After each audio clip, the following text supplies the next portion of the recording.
Well, today I'd like to talk about planting nut tree seeds.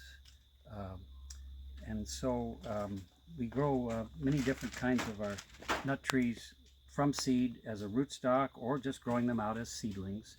And we harvest them in the fall, of course, and then we keep the seeds that we're going to be planting in sealed Ziploc bags in refrigeration until we're ready to plant. And so today we're going to plant some in a crate here as a demonstration. So with nut tree seeds, first of all, they need to be stratified. What does stratification mean? It means that they need to go through a cold period for several months. So that will mimic the kind of conditions that they would experience in the forests. For example, if nuts like chestnuts are ripe in the fall, which they are, and fall in the autumn to the ground, if they started to sprout right away, then they would be subject to freezing weather that could kill the new sprouts. So nut trees in the northern hemisphere have in colder areas have evolved the necessity of stratification. That is to say, going through a cold period for several months so that they don't sprout right away. And and this can be mimicked by planting them in the fall, uh, obviously, and then they won't sprout until spring. Or you can just put them in a Ziploc bag and keep them in refrigeration. A sealed bag is critical because modern refrigerators tend to dry things out, and um, and so they would lose viability in a modern refrigerator if they were just sitting in a bowl or loosely in a bag that wasn't sealed.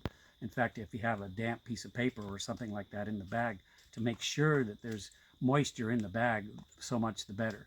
But some of these chestnuts are starting to sprout already in the refrigerator, and so they're ready to be planted. So when we plant chestnuts, now they've been in the refrigerator. It's February now. They've been in the refrigerator since the fall, so they've gone through their stratification period. So refrigerators are not freezers, and consequently if it was stored in a freezer, they could lose viability just by being frozen. So, uh, but as long as the chestnuts don't dry out, they will sprout in a refrigerator slowly. Um, and it depends on the temperature and the location in the refrigerator. But typically, they'll start to sprout in the late winter or spring. Now, uh, if chestnuts, and this also applies to acorns, are allowed to dry out, then they're going to lose viability. They will not sprout if they're allowed to dry out. So it's critical that they be kept in some sort of a sealed container or planted in the fall. Um, uh, if you don't have space to refrigerate, you could take something like a 5-gallon bucket and drill some holes in the bottom for drainage, and you could put a layer of sand or sawdust in the bottom of the bucket and a layer of nuts, another layer of sand or sawdust, another layer of nuts, and just keep doing that until you get right up to the top.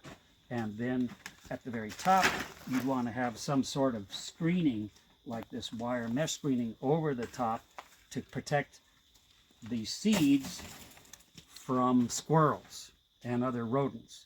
Now then, this bucket could be left outdoors if the temperature doesn't get below the single digits.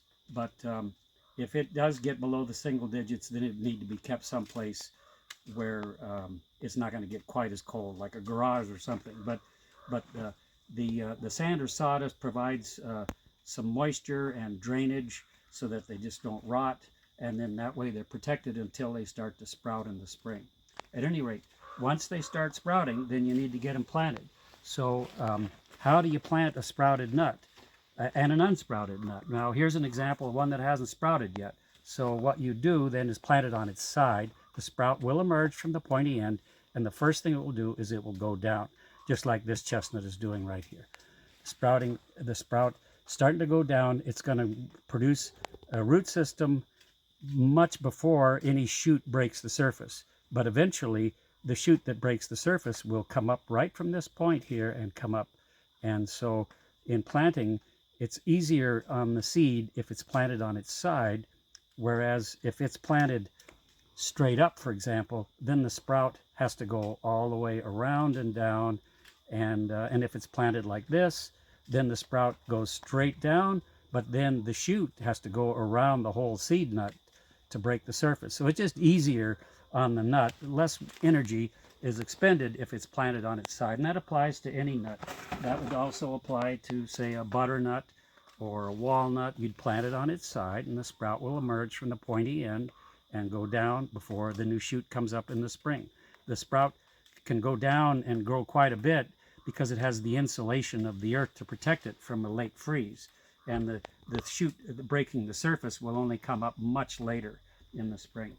At any rate, so we plant these on their sides then, and then they can, here we've got a case where we've got 2 embryos within 1 seed.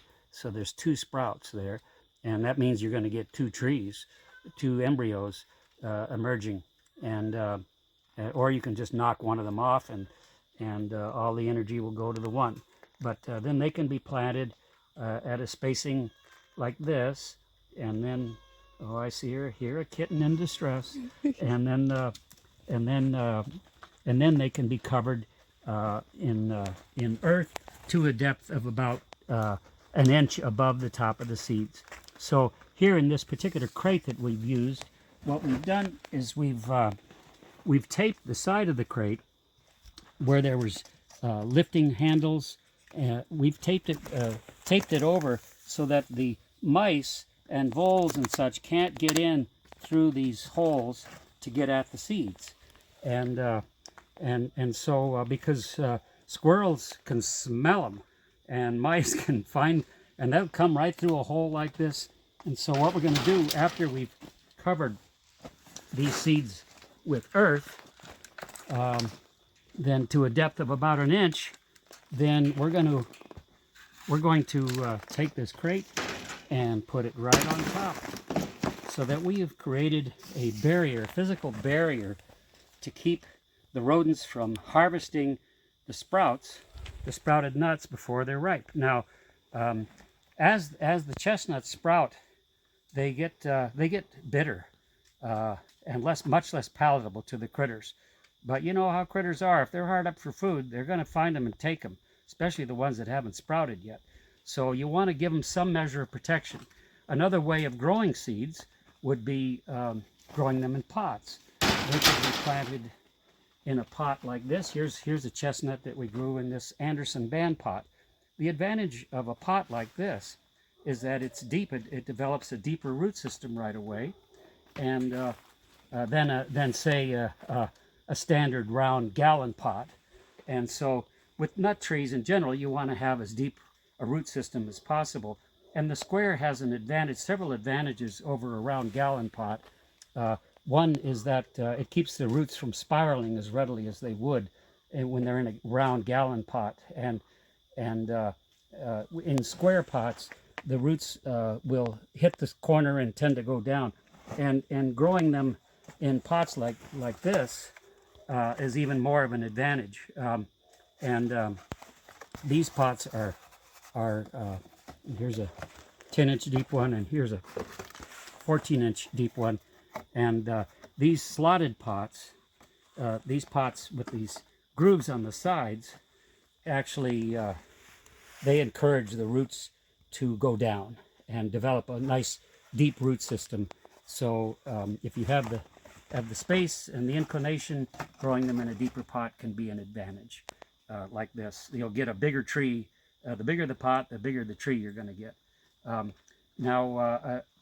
These can also be planted in beds outdoors, and one critical thing would be, if you plant them in beds outdoors, it would be to cover over your bed then on the top, as well as digging it into the sides a little bit with some sort of screening. Like here we've got 1/2-inch metal screening that's very effective at keeping the critters out of the seed bed before they're ripe.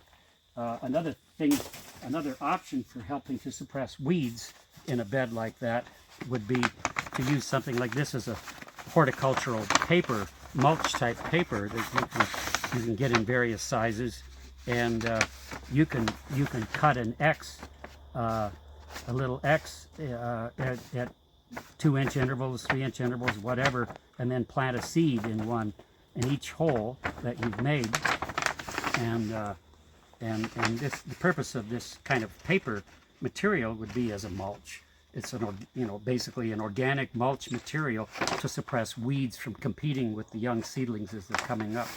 And then, so this could be put right over the bed of newly planted trees, and with the screening on top of that. The screening, of course, would have to come off once the sprouts start to emerge and push up through the screening.